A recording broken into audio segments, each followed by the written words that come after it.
Well, hello everybody. It is once again Gordon Sanchez, and I'm going to talk kind of quick because I got to get back to writing. I have some great article ideas today because a few more episodes and a few shows that I follow on Netflix launched today, so I have a bunch of watching to do and then a bunch of writing to identify those gospel elements. But first, I'm still keeping quarantine just like you all should be doing if you believe in justice and hope for the oppressed.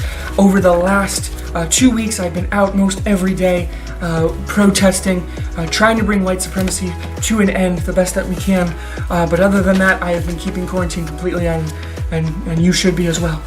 You know, it's been a very difficult 2 weeks. We have seen the ugly face of white supremacy show its teeth and grit them at us. And I want to offer hope to my majority culture brothers and sisters, people who look a little bit more like me, may not have the name Sanchez to set them apart a little bit ethnically. But it is very, very important that we know how to lament.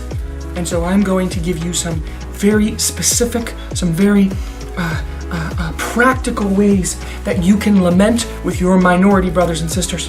Now, the first thing that you can do is you must start with social media. You need to post something about every day, but 2 to 3 times a day is better. Try to make sure it is at very specific times when the most people will see your posts.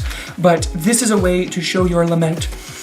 Show your outrage. Retweet if you missed the black photo, that's not good because that will come back to bite you later. But it's not too late. You can, by retweeting enough Black Lives Matter posts, or even really any evangelical leader at this point, you should be okay. Number 2, you need to find somebody to bow to. Now, when I say bow to or bow down, I don't mean this in a pagan or religious sense really at all. What I'm saying is that you need to pay homage to them. And it needs to be somebody of a minority culture that fits pretty specific criteria. Native Americans don't work, Latinos don't work. African people who are from the islands, the Caribbean or Africa, they may not count, it depends really, but you'll find somebody. Show your lament, show your complicity, demonstrate for them so that they can see so clearly. Number 3, you need to read diverse authors. If your bookshelves are full of nothing but Jonathan Edwards and John Piper, then you may need to check your theological privilege and maybe have a book burning. Get rid of some of those white books. Why is your bookshelf so white? Why is this conference so white? Vary it. Add some color. Now, there are some authors that you should not be reading because they do not represent a voice of justice, even though they may fall into the right ethnic categories. Some of these examples: Candace Owens, Thomas Sowell, Walter Williams, Vodi Bakum, Clarence Thomas, Larry Elder, Ben Carson, Carol Swain, Shelby Steele, Star Parker, Jason Riley. You should not read any of those authors. Really, read Eric Mason and Jamar Tisby, and that's color enough. Number 4, you absolutely need to list your privileges out on a piece of paper. Crumple the paper up and burn it. You don't actually have to get rid of any of your things physically, but you will show your solidarity in checking your privilege, recognizing your privilege by doing this. Number 5, you need to vote for justice. And remember, I've said this so many times, I've written on it so many times, so it may be a little redundant at this point, but you cannot fit your political categories into the Bible or into Christianity in general. They will not fit, right? Of course.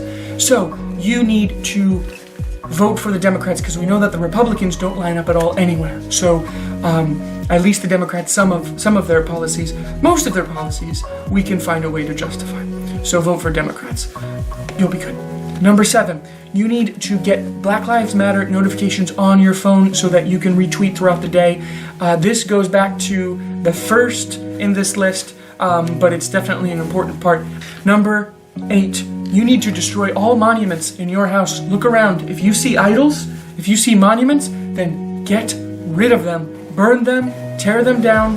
Do not allow them to grasp a hold over your heart and continue to exercise your privilege in a way that exalts white supremacy.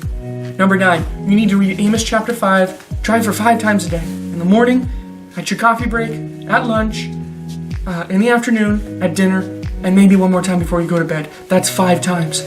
Now, this is important because it will knit your heart to justice.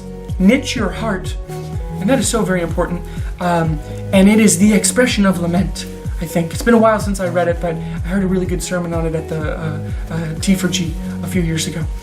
Number 10 is so very important. And if you can't do number 10, then none of these things matter. And I don't know if there is hope for you. I don't know if we can put you into the body of believers. You know, remember, I'm not saying you can lose your salvation. I'm reformed just like you. But if you don't do this last step, then you will lose all confidence that you yourself are in the body, that your name is written in the Lamb's Book of Life. And that is, you need to go out and you need to share all of these with your friends and your family and your close friends. And you need to push it to the point that they actually do these things. If they don't, then you need to cut them off completely. Don't talk to them. Don't socialize with them. Block them on all your social media platforms. If you do that, then that will demonstrate that you were serious about all the other things. And there may be hope for you. You may be able to get this stain off of you for at least a few minutes. Gordon out.